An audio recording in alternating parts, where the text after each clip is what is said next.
Hello friends, मेरा नाम है भारती शर्मा और आज से हम स्टार्ट करने वाले हैं क्लास 9th की हिस्ट्री का चैप्टर नंबर 1 जो कि है द फ्रेंच रेवोल्यूशन।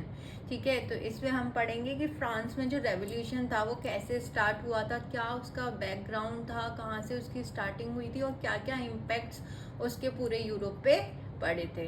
ठीक है, तो चलो स्टार्ट करते हैं आज का चैप्टर। 14 जुलाई 1789 की सुबह में पेरिस में जो है बहुत ज़्यादा आतंक का माहौल था, मतलब लोग बहुत ज़्यादा डरे हुए थे। There were rumour that the king would start shooting at the people.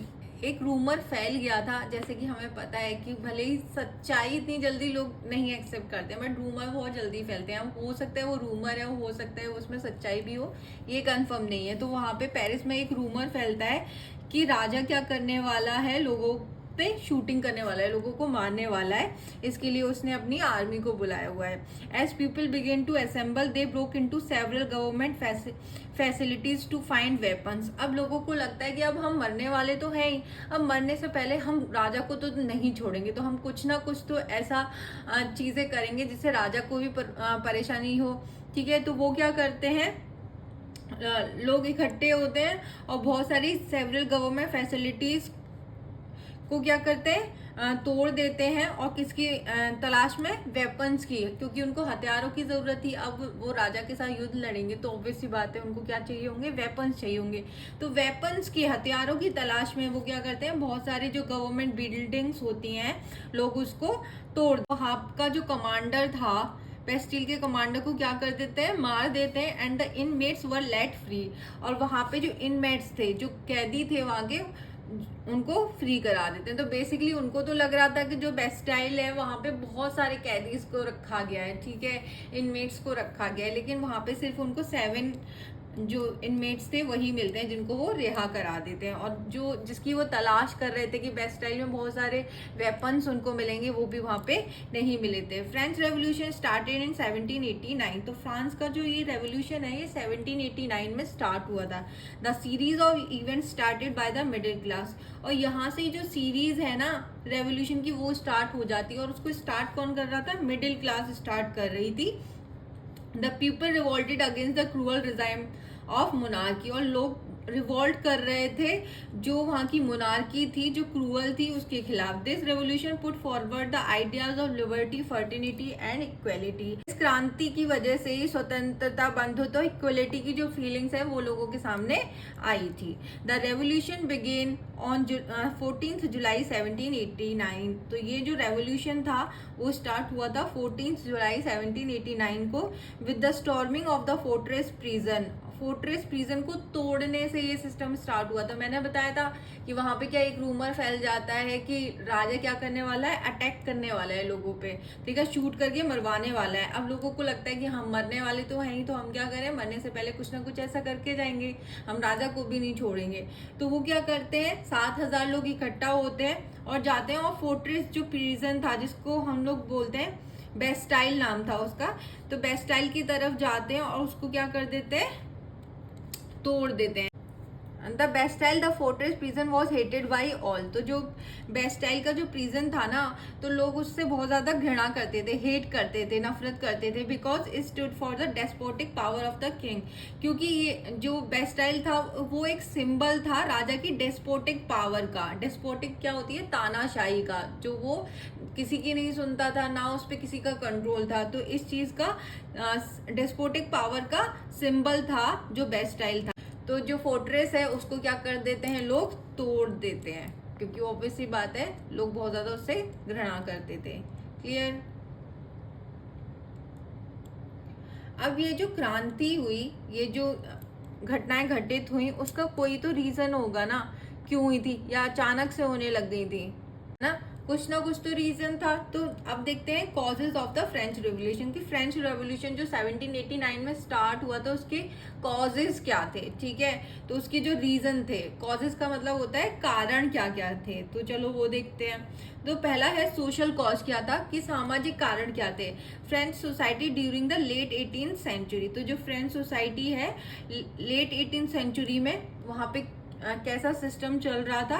The term old regime is usually use to describe the society and institution of France before 1789।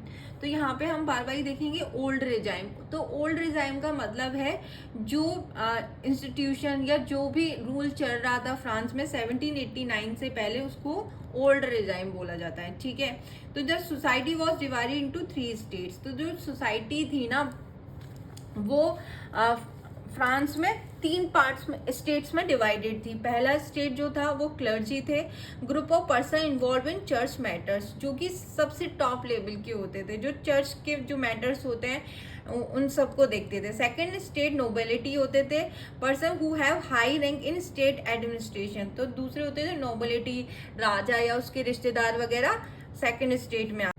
Third state में आता था कंप्रोमाइजिंग ऑफ बिग बिजनेसमैन आते थे, merchants आते थे, court officials आते थे, lawyers आते थे, पीजेंट, आर्टिसन, लैंडलॉर्ड, लेबर्स और सर्वेंट्स थर्ड स्टेट में आते थे। तो ये क्या है, वहाँ का सोशल सिस्टम चल रहा है कि सोसाइटी क्या है 3 स्टेट्स में डिवाइडेड थी।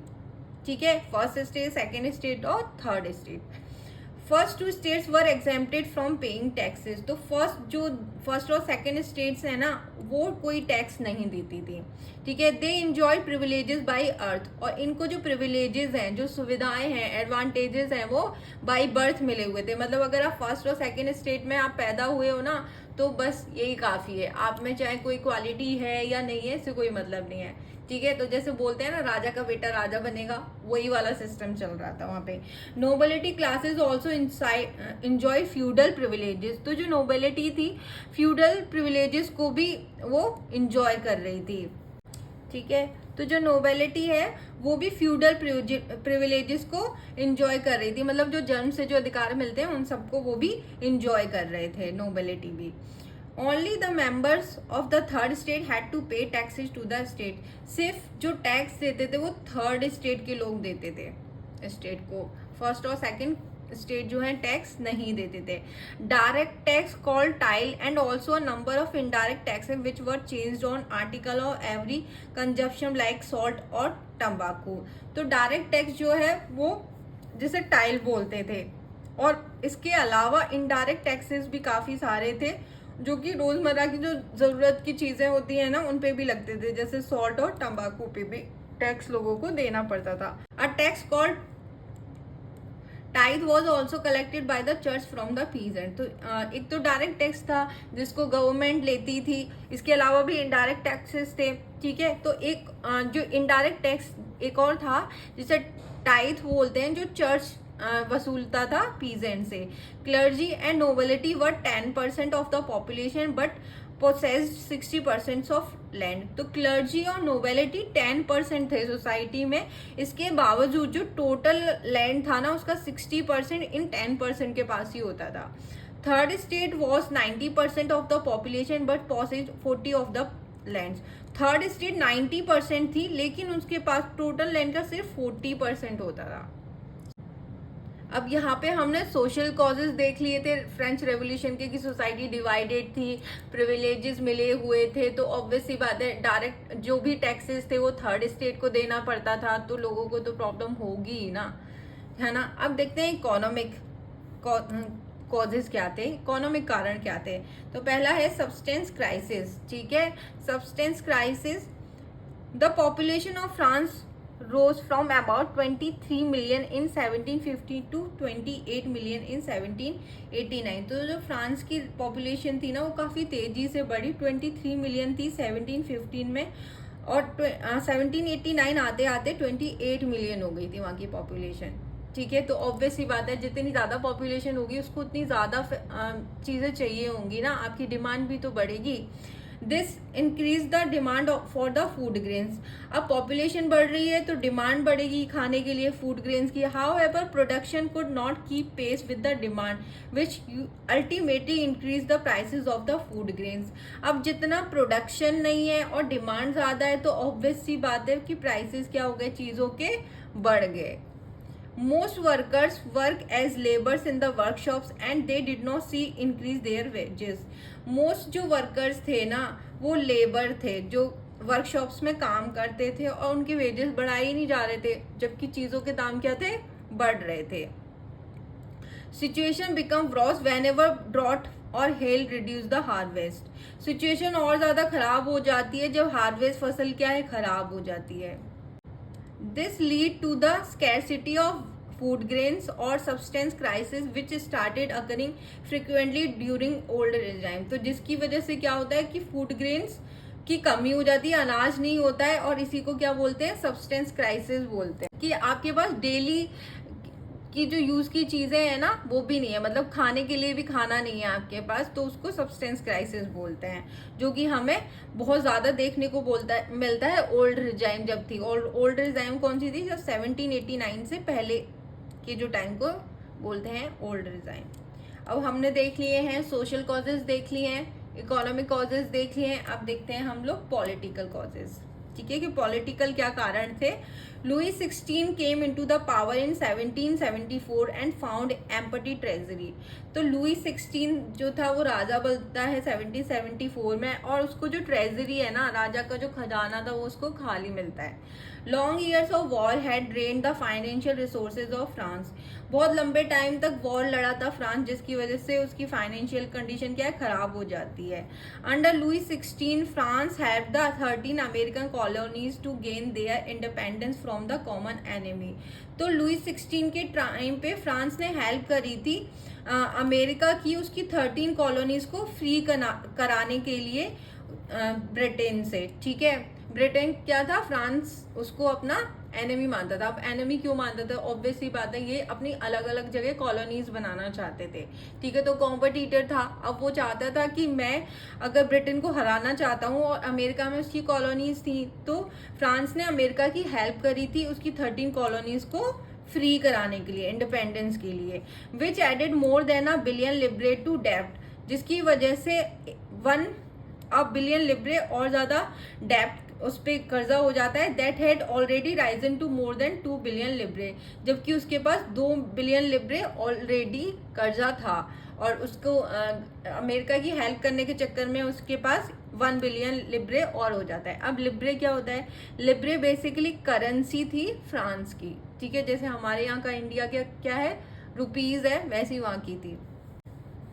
An extravagant court at the immense palace of Versailles also cost a lot. इसके अलावा भी बहुत सारे खर्चे थे, वर्सेलिस जो पैलेस था उसको भी मेंटेन रखना पड़ता था।